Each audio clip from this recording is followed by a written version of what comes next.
আপনি যখন অপরাধী না এটা প্রমাণিত হওয়ার পরও পুলিশ কেবলমাত্র তাকে প্রশ্ন করা হয়েছে এবং শুধুমাত্র ডিসি হওয়ার বিধায় তাকে যে আপনি প্রশ্ন করতে পারবেন না সাধারণ জনগণ, এটা মেনে নেওয়ার মতো হতে পারে না।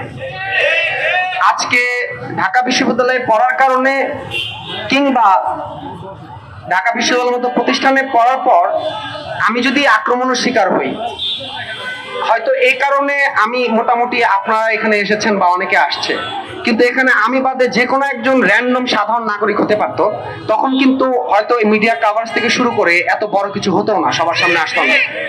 আমরা দেখেছি ক্যাম্পাসের শিক্ষার্থীরা নিরাপদ নয়, ক্যাম্পাসে এই উদ্যানের ভিতরে এর আগে সাম্য হত্যাকাণ্ডের মতো ঘটনা ঘটছে, তার সুষ্ঠু কোনো তদন্ত আমরা এখনো পাইনি।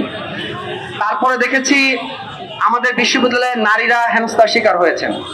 অর্থাৎ সাধারণ শিক্ষার্থীরা নিরাপদ নয় এবং এর দায়ভার শুধুমাত্র এই প্রশাসন না, ঢাকা বিশ্ববিদ্যালয়ের যে প্রশাসন তাকেও নিতে হবে। কারণ এই প্রশাসনও এই ঢাকা বিশ্ববিদ্যালয়ের শিক্ষার্থীদের যে নিরাপত্তা সেটা নিশ্চিত করতে তারা ব্যর্থ। আমি আসলে গতকালকের ঘটনা থেকে এখন পর্যন্ত বিষয়টা নিয়ে দুশ্চিন্তাগ্রস্ত এই কারণে যে আসলে মানে আমার বাবা মা পর্যন্ত ঘটনা চলে গেছে, তারা তো দুশ্চিন্তা করতেছে যে আসলে কি হয়েছে না হয়েছে। আমি তো সবাইকে ধরে ধরে এটা বোঝাইতে পারবো না।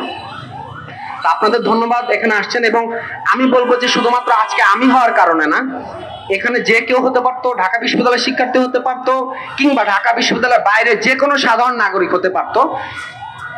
পুলিশের কোনো এখতিয়ার নাই যে কেউ যদি অপরাধী হয়ে থাকে তাকে আইনি প্রক্রিয়ায় আপনি বিচার করতেই পারেন, কিন্তু আপনি নিরপরাধ কিছু পাই নাই এরপরে আপনাকে এইভাবে হেনস্থা করে, এবং যখন আপনি দেখতেছেন আপনার কাছে কিছু নাই এবং পুরোপুরি আপনি নিরাপদ, এরপরে কিন্তু গায়ে হাত তোলা হয়েছে।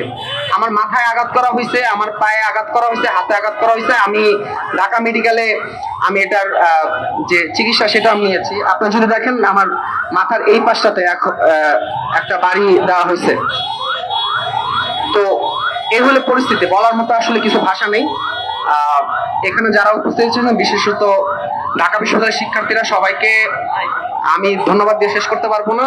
আমি এটাই বলতে চাই, কেবলমাত্র আমি না, পরবর্তীতে যে কারোর সাথে, শুধু ঢাকা বিশ্ববিদ্যালয় কেন, এদেশের যে কোনো নাগরিকের যে গণতান্ত্রিক অধিকার চর্চা, সে অধিকার চর্চায় ঢাকা বিশ্ববিদ্যালয়ের শিক্ষার্থীরা তাদের যে পূর্বের যে সংগ্রামের ইতিহাস সেটা তারা জারি রাখবে। সবাইকে ধন্যবাদ।